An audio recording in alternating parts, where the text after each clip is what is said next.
Hello mga palangga. So ayan, good noon. So ngayon, hindi ako late, sobra nagising. Nagising ako 12:30, dito na ako sa baba. Ganun. Hindi katulad nung nakaraan mga palangga. 1 PM ba naman ako nagbaba? Ay nako. Kaya hindi ko na alam kung ano pa, kung umagahan pa ba ako or magkape ako or mananghalian. So ngayon 12:30 pa naman. So ayan, syempre magkape tayo. So ngayon wala tayong tinapay or biscuit. Hindi tayo mag-biscuit ngayon, no? So magpansit canton tayo. Hindi yan pansit canton ng Pilipinas mga palangga. Fried noodles lang siya ng Indonesia. So ayan, no?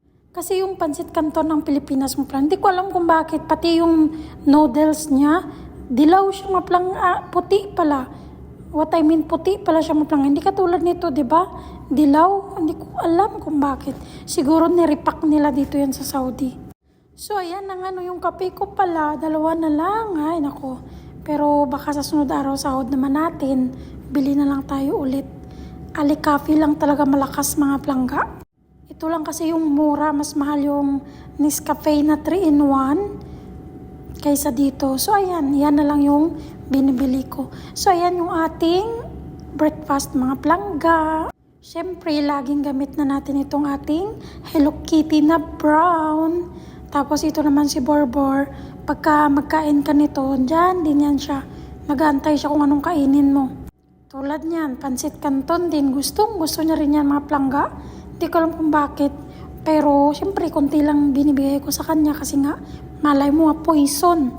Pinagalitan pa ako ng asawa ni Mayura. So yan, patikimin lang natin siya. Pero wala mang siyang binawal mga palangga. Yung sabi niya lang, pakainin daw kahit ano, basta wag lang daw kamatis. So ayan. Hindi ko alam kung bakit mga palangga. So kung anong kainin ko, yung tsokolate, di ba bawal yan sa mga hayop? Hindi yan siya pwede. Siyempre, hindi ko rin binibigyan. Pag pansit canton lang talaga, siguro akala niya uod. Alam nyo ba, sa Ilonggo mga palangga, sa amin ito ay maragbak. Maragbak ba yung katulad nito na ibon? Iwan ko lang kung ito siya. Tapos, alam nyo mga palangga, ayan o, yung isa niya palang daliri. May daliri siya pero wala siyang kuko. O diba? Nawala pala. Ay nako, ano nangyari? Bulbul. Diyos ko. Tapos, next tayo dito mga palangga. Nagawa pala ako so may 2 order tayo ngayon. So, 2 box lang. Ayan. Puro new. So, habang nagpapalambot tayo ng manok, magsangag pala ako mga palangga. Kasi nga, wala akong nilutong ulam mga palangga. So, ayan, for today's lunch natin. Lunch pa daw. Kaya mag-alas 4 na yan mga palangga sa hapon. Pero, siyempre, gusto natin pa rin kumain ng kanin, no? Ayan, magsangag tayo kasi ilang araw na din to sa ref. Kaya, tingnan nyo naman ang lamig naman mga palangga. So, ayan, siyempre, dinurog lang natin yung kanin. Kaya sobrang tigas na nga kasi nga sa loob ng ref. Tapos, magulam tayo nitong chicken luncheon meat na ito mga palangga. Diba? Sosyal. Yung mga ganitong ulam nung mga panahon pa namin noon mga palangga, yung nag-aaral pa kami, sobrang yaman mo na talaga pag makaulam ka ng ganito. So ngayon, kay may sahod naman na tayo, naghihirap tayo para makapira, syempre magkain tayo ng mga hindi natin nakain noon. O, paunti-unti lang ba mga palangga? Pero at least, syempre makatikim na tayo. Hindi katulad noon mga palangga na hindi ka talaga makatikim niyan as in. Ako noon, hindi talaga ako nakatikim niyan noon mga palangga. So ayan, di ba, niluto ko lang yung iba nga nito. Hindi naman na dapat ilutuin to mga palangga, di ba? Pero syempre, sunod na lang tayo sa panahon kasi nga, ngayon nakikita ako sa lahat ng videos, di ba, niluluto na to or piniprito. So ayan, sundin natin. Tapos next tayo mga palangga, yan, gisa natin yung sibuyas. Yung sinangag natin is, syempre medyo sosyal din, may kamatis at saka sibuyas. At saka syempre, garlic powder. So ayan, di ba? Kasi ganoon kami magsangag. Ano lang, asin lang, tsaka kanin lang talaga. So ngayon, kung medyo kompleto na. Di ba? Hindi latang matigas tong bigas mga palangga or yung kanin. Parang bigas lang tuloy. Kasi nga nanigas na sa loob ng ref. Pero okay pa din yan. Siyempre, sangag na natin, di ba? Para at least maglambot man.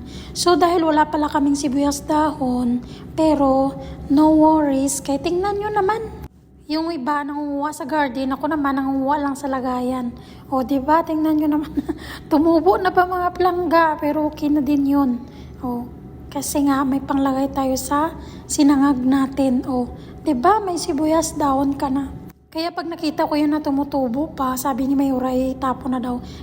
Inahayaan ko muna mga plangga kasi nga malay mo magsabaw tayo, diba? Kailangan din ng sibuyas daon. So, ayan, kasi nga hindi naman niya tutulog dito si Mayura sa kusina. So, di niya rin makita kung di mo tinapon.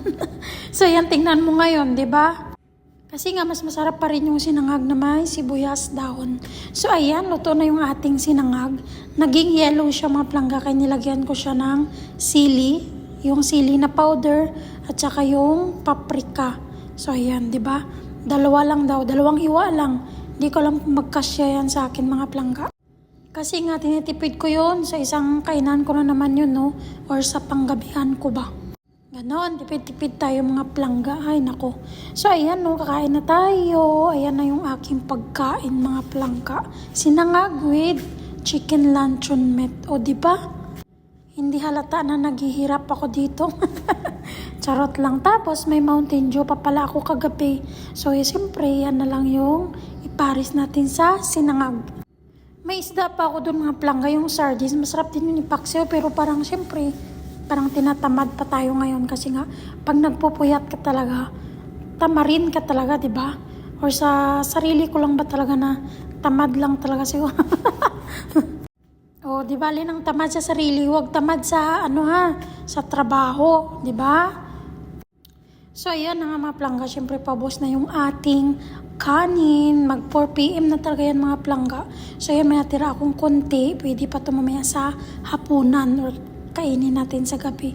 Tapos, siyempre, tingnan nyo, 2 slices ng chicken luncheon meat na ito mga plangga. Hindi talaga nagkasya. O, isa na lang natira. So, ayan, pagkatapos ko kumain mga plangga, magwalis tayo dito sa labas. Maglinis muna ako dito kasi nga, wala man lang ni-request si Mayura na pagkain. Nagpa-request lang siya doon sa tagaluto, doon sa kabila na kaning pula daw. So, sa akin, wala naman siyang pinagawa. So, ayan, naglinis ako dito, nag-map na din ako dyan. Tapos, syempre, mindset na lang bang maplangga, malay mo maya magsabi siya, wala kang ginawa, kahit na wala man lang pinagawa, diba? Kaya yan, nagawa na lang ako nito maplangga. Breast chicken to siya, na may mga Arabic spices, tapos i-grill lang natin siya. Ganon, bala siya dyan, diba? At least, pag magsabi siya maya na kung anong sabihin niya, wala tayong ginawa, at least ready na ba? Oh, mindset ba mga plangga? Kasi minsan ganyan yung mga amo, yung akala nila, isa lang kayo ng isip. Ganon. Sabihin na, ba't hindi ka nagawa ganito eh? Wala namang sinabi. Ay, nako na lang. Kaya ayan, mindset na lang din yung pairalin ko ngayon. Tapos ayan, dahil grilled chicken yung pagkain nila mga plangga, gawa natin sila ng patos salad or mixed salad lang na mga lemon, maasim ba mga plangga? I mean, maasim yung sauce niya mga plangga, pero yung mga sangkap ng salad, mix lang din naman, katulad ng dati din.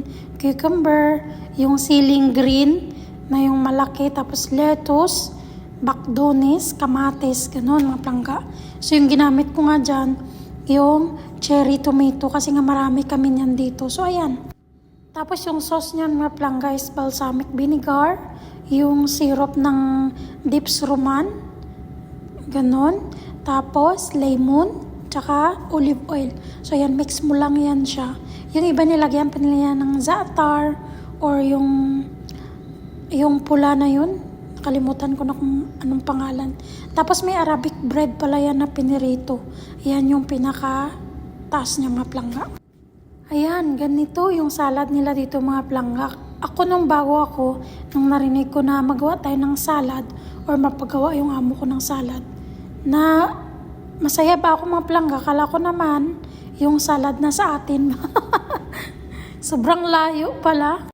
Ayan, tapos na yung ating salad. Next tayo dito, nagprito na ako ng sambusa kay 5:30 na mga plangga. Ano na lang, ilang minutes na lang kakain na sila. Ayan na yung ating chicken din. Ayan, nilagyan ko lang siya ng olive oil, konti lang mga plangga. Kay isang lutuan lang to yung ating chicken. Or dalawa pala kasi hindi magkasya dyan.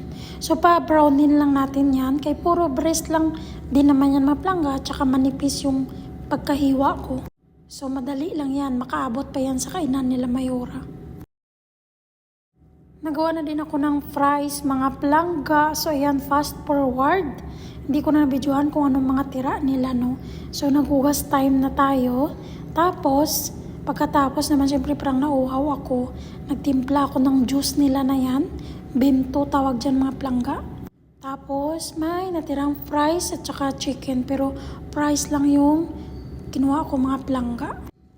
Tapos nung nakarest na ako mga plangga, siguro 2 hours or 1 hour, nalala ko, maggawa pala ako ng sibuyas. Kasi nga walang sibuyas yung ginawa kong pangpalaman ng manok ni Mayora na yun.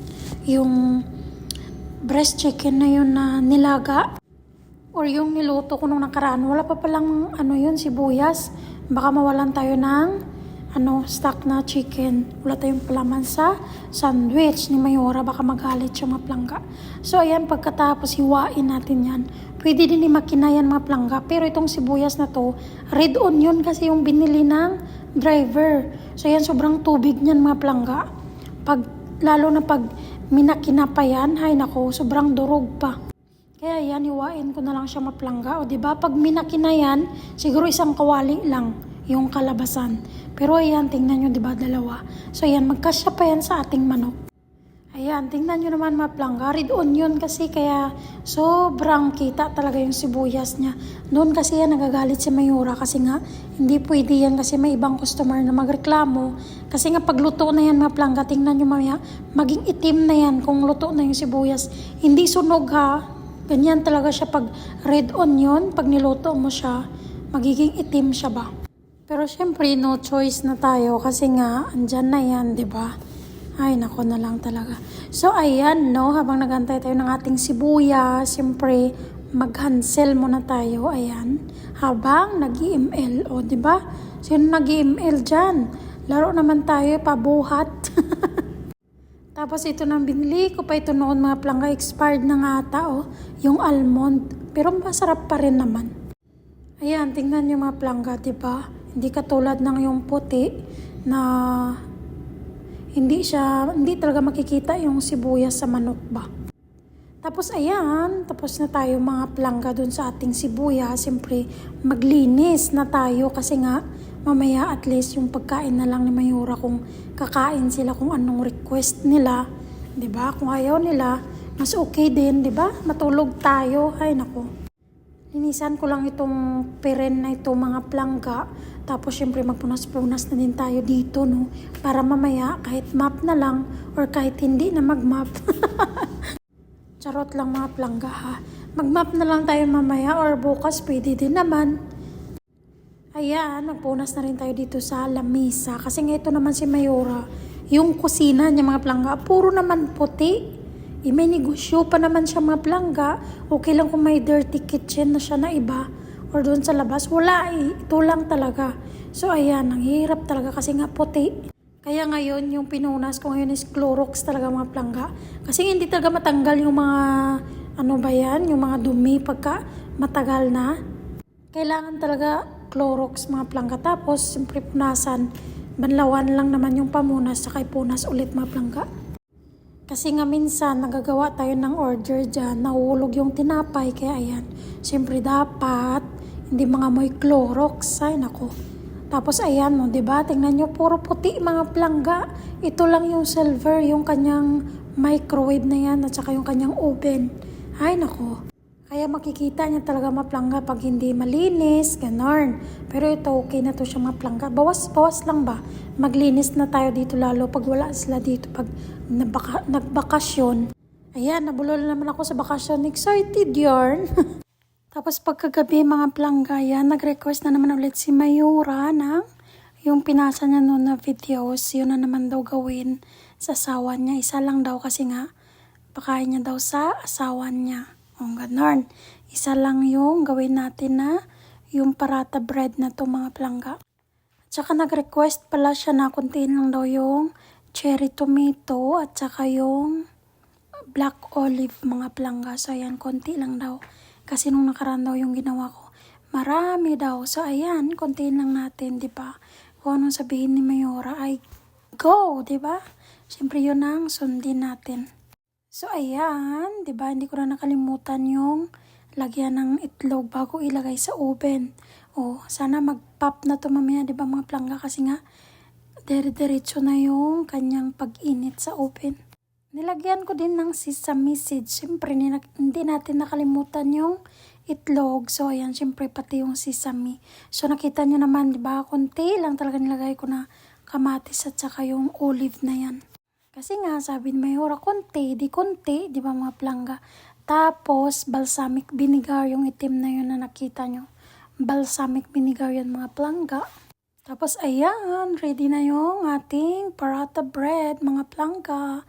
So, ayan, nag-pop siya konti.